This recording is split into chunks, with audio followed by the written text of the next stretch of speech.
Hello and welcome to Daily News from al-Marja'iyun TV. Headlines: a review of the latest activities related to the religious authority in different parts of the world. Morning gatherings are being held in the house of Grand Ayatollah Shirazi in the holy city of Qom.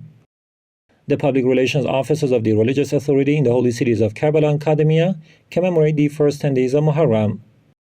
Sayyid Ahmad Shirazi meets with the organizers of the Husayni processions in Kuwait. Centers affiliated with the religious authority host morning programs during the first 10 days of Muharram. Muharram morning ceremony at the house of Grand Ayatollah Shirazi in Qom. On the 6th day of the morning ceremonies commemorating the tragedy of the family of the Holy Prophet of Islam, the house of His Eminence Grand Ayatollah Shirazi in the holy city of Qom hosted gatherings to mourn the martyrdom of Imam Hussein, the master of martyrs. Attended by scholars, religious teachers, seminary students, and believers from various Islamic countries, these ceremonies included speeches focused on the uprising of Imam Hussein and related rituals, followed by eulogies and mourning.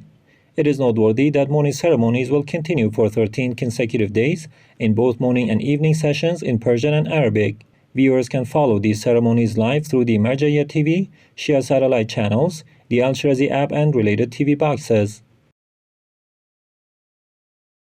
Sayyid Ahmad Shirazi's visit to Husayni processions in Kuwait. Sayyid Ahmad Shirazi, son of Grand Ayatollah Sayyid Husayni Shirazi, visited several Husayni processions during Muharram in Kuwait. These visits aim to observe the religious and service activities of these processions. During his visits, Sayyid Ahmad Shirazi met and spoke with organizers and volunteers of these processions. Morning ceremonies at the Public Relations Office in Karbala. Coinciding with the arrival of Muharram, the Public Relations Office of Grand Ayatollah Shirazi in Karbala held morning ceremonies for Imam Hussein, peace be upon him. The programs began with the recitation of Ziyarat Ashura, followed by religious lectures by Sheikh Rasul al-Lami. Many religious and academic figures, as well as the general public, attended these events. Morning ceremonies at the Public Relations Office in Kadhimiya. The Public Relations Office of Grand Ayatollah Shirazi in Kadhimiya is hosting morning ceremonies during the first 10 days of Muharram. Sheikh Ahmad al-Lami delivers lectures titled Ziyarat Ashura, a symbol of loyalty and disavowal, followed by eulogies by the reciter Hassan al-Kanani.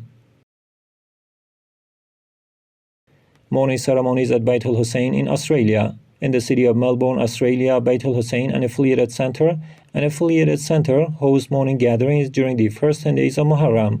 Participants engaged in congregational prayers, Quran recitation, and bilingual Arabic and English religious lectures, followed by eulogies. These ceremonies continue throughout the first 10 days of Muharram. Mourning by the Baghdad procession for the first 10 days of Muharram 1447. The Baghdad procession, affiliated with the Al-Sadiq and Fatima Center, holds mourning ceremonies from the beginning to the end of the first 10 days of Muharram. With hundreds of attendees, especially devout youth, these ceremonies aim to honor Ashura and revere the name of Imam Hussein in line with the teachings of the religious authority. Activities of Rasul al-Adam procession in Kadhimiya. The Rasul al-Adam procession, affiliated with the religious authority in Kadhimiya, continues its activity during the first 10 days of Muharram 1447. On the 5th day, they held a morning procession heading towards the holy shrine of the two Imams in Kadhimiya. This event also included food and drink distribution for pilgrims. Morning ceremonies at Masjid al-Imamayn, al-Kadhim, al-Hadi in Kuwait. The mosque of al-Imamayn, al-Kadhim, al-Hadi in Kuwait hosts 13 consecutive nights of morning programs during Muharram 1447. The ceremonies feature lectures by Sheikh Abdullah Mullah Hadi and eulogies by Mustafa al-Ghazali. On the fourth night of Muharram, Sayyid Ahmad Shirazi also attended this gathering. Ongoing ceremonies by the Ahlulbayt Islamic Thought Center in Baghdad. The Ahlulbayt Islamic Thought Center, affiliated with the religious authority, continues its morning ceremonies throughout the first 10 days of Muharram, with participation from believers and enthusiasts of the Ahlulbayt teachings. Visit by al-Basra Network Director to al-Marja'iyun Network. Ahmad al-Zaidi, Director of the al-Basra satellite channel, visited the al-Marja'iyun channel's office in Basra, congratulating them on their launch. He met with Sheikh Sadiq al-Basri, the director of this channel. Both sides discussed future cooperation in media production, programming, and coverage, emphasizing the role of media in serving religious and social causes. holding Husayni mourning ceremonies at the religious authorities' office in Beirut during the first 10 days of Muharram. The office of Grand Ayatollah Sayyid Husayni Shirazi in Beirut, Lebanon, is hosting mourning gatherings for Imam Hussein during the first 10 days of Muharram. These ceremonies are attended by a group of scholars, social figures, and followers of the Ahlulbayt, during which various dimensions of the Ashura tragedy are discussed. Public participation in Husayni ceremonies at the religious authorities' office in Basra. During the days of mourning for Imam Hussein, peace be upon him, the office of Grand Ayatollah Shirazi in Basra is holding daily Husayni gatherings. These events are attended by lovers and devotees of the Holy Prophet's household, including religious and cultural figures. Reviewing the recommendations of Grand Ayatollah Shirazi to Husayni organizers on the occasion of Muharram 1447. Grand Ayatollah Sayyid Husayni Shirazi has on many occasions offered valuable and strategic advice to the servants of the Husayni rituals and members of religious processions.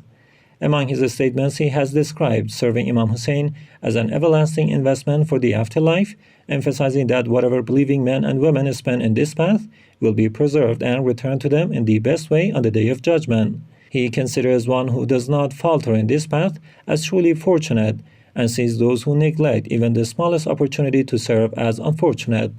He has outlined two key responsibilities for members of these processions. Number one, introducing Imam Hussein and his values, and more importantly, pursuing the goals of the Ashura uprising in today's society. The Grand Ayatollah has stressed the importance of adherence to Islamic law when organizing legitimate forms of mourning, reminding that the distinction between what is permissible and forbidden lies with a qualified jurist, not public opinion or unqualified voices. In other parts of his guidance, he encourages the magnification of the Husayni rituals, the establishment of the Husayni centers, the promotion of mourning symbols, and the avoidance of personal conflicts, the welcoming of all people in processions, including sinners, and fostering moral transformation through the spiritual tent of Imam Hussein.